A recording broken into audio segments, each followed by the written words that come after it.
Football isn't just the most popular sport in this country, though it is. It's also one of the only institutions we have left that unites everybody here across race and income and geography. There are not many of those, no matter who they voted for last fall. Americans who love the same team can bond over football. No longer possible, sadly. Now even the country's final nonpartisan refuge has been invaded by politics. On Saturday, the president tweeted that NFL players who protest the national anthem ought to be fired. And as if on cue, the protests intensified. In London, players for the Baltimore Ravens and the Jacksonville Jaguars kneeled in contempt of the Star-Spangled Banner while standing respectfully for God Save the Queen.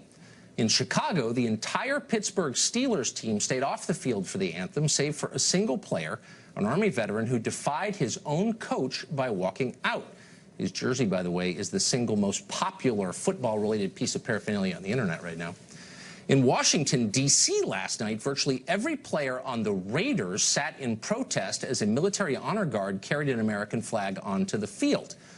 Now, the sight of pampered millionaires giving the rhetorical finger to the country that made them rich is obviously disgusting, so it's no surprise that in stadiums across America, fans booed when they saw this.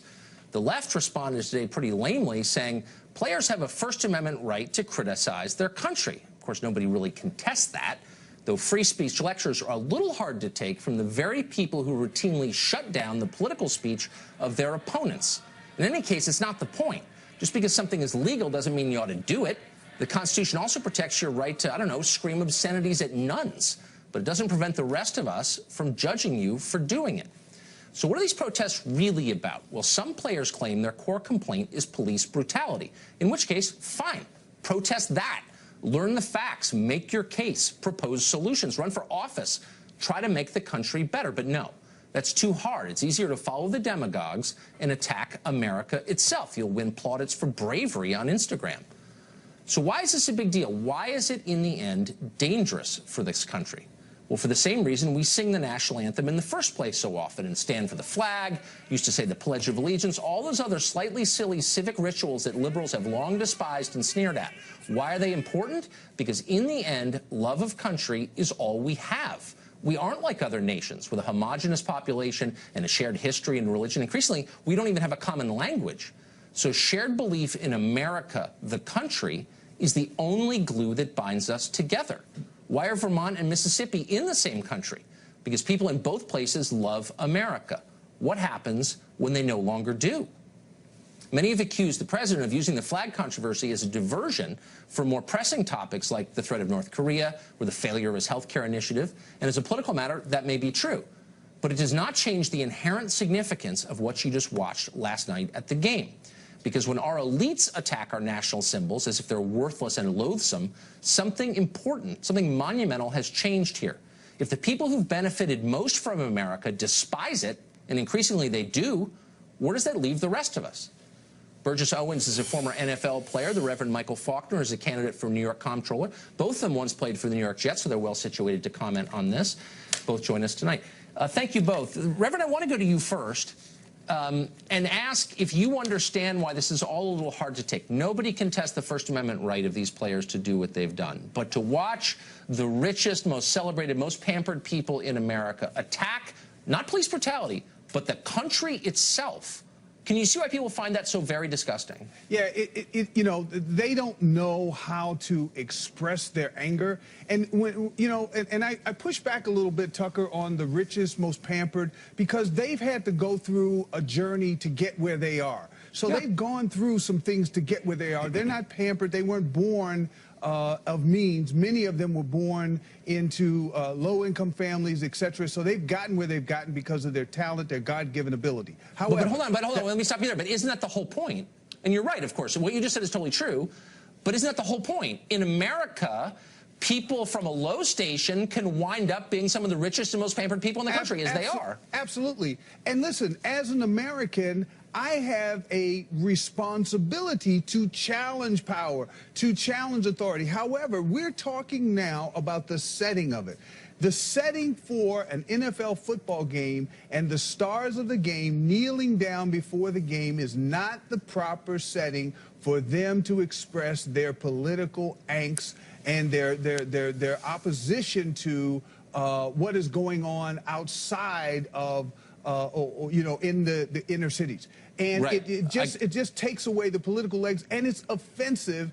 And to be honest with you, I think we ought to talk about having that conversation, talking about giving them an opportunity to do something different, because not standing for the national anthem certainly wouldn't be something I would do.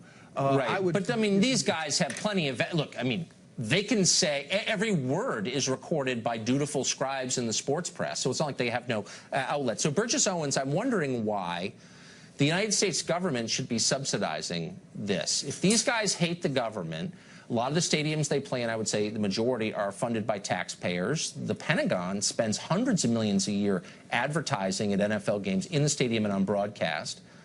Why should they be doing that? If these guys hate America, why are American taxpayers picking up a lot of the tab? Well, I don't think they should be, and I think that the free market is going to take care of that in itself. My concern with this whole process is what the flag stands for. When I stood on the sideline, I remember getting teary-eyed at points because I was so excited about being there, so proud to be part of that process. But I also grew up during a time when 70% of black men were mentors to us. They were in the home, doing the things they need to do, teaching us that this country is the greatest place to be and to grow in. We now have come to a point, because of liberalism, because of the process of what democratic policies do, 70% of black men do not stay around. They don't have these parents and these fathers to tell them what they should be proud of and how they should stand up and for this process. So this is not a void. We're dealing with an ideology that, first of all, bans God, has destroyed the black family in the 70s, which we led the country in terms of our strength of our family unit. They have destroyed our history. No one even knows about how strong the black American history was. And now they want to take away the pride of the country. And I think it's a bridge too far. I think this is the one thing that as Americans, we might disagree. Mike and I might disagree in terms of what they can do in the field, but at the end of the day, we love our country, and we're going to make sure we stand against those who take away the hope of our kids. And that's what these liberals are doing. I think that's right. And I mean, Michael Faulkner, isn't that the whole point, that these are people who are revered by kids and by lots of Americans? And shouldn't they be, look, America's flawed, nobody argues that it's not, but that the whole enterprise is illegitimate and disgusting, which is what they're saying, and the flag is an object of contempt. Shouldn't they be telling us the opposite? Because it's obviously true. And taking a knee, they don't get a chance to talk about their issue. First of all, they need to get up and do something about, they need to not just protest, but they need to get up and they need to be part of the national conversation to make America better, to make their communities better, to take their responsibilities, just like Burgess was talking about. But secondly, you know, I thought about it after I looked again at what Pittsburgh did. Maybe we should not allow them on the field unless they can stand in honor of the flag and the national anthem. Maybe they should not be, maybe they should be restricted from the field unless they plan to honor the flag and honor the national anthem as all the fans do in the stands. Well, that's a great suggestion. By the way, Burgess, isn't that consistent with the way the NFL operates? I mean, if you want to wear orange socks on a team with white socks, you can't. The owner says, the team says you can't. That's exactly right. Why don't they hear? Well, let's take it a step further. The NFL corporate office right here in New York City. How about if the employees on lunchtime decided they wanted to demonstrate? They'll find out, they'll come back and find out their desks will be vacated. Right. And at the end of the day, this is what's happening. The liberals at the top elitists, they are using my race. They're bringing misery to my race and then using this misery to make sure they keep their power.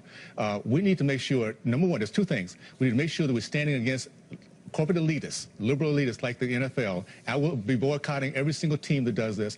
But we also have to, as black conservatives, get into the black community and let them see what the Democratic Party has for years done to them. It's not a white American problem. It's a democratic, black and white elitist problem. And the third thing you need to do is run for something so I can vote for you. Unfortunately, we're out of time. Gentlemen, thank you both very much. Thank you, Tucker. Appreciate it, buddy.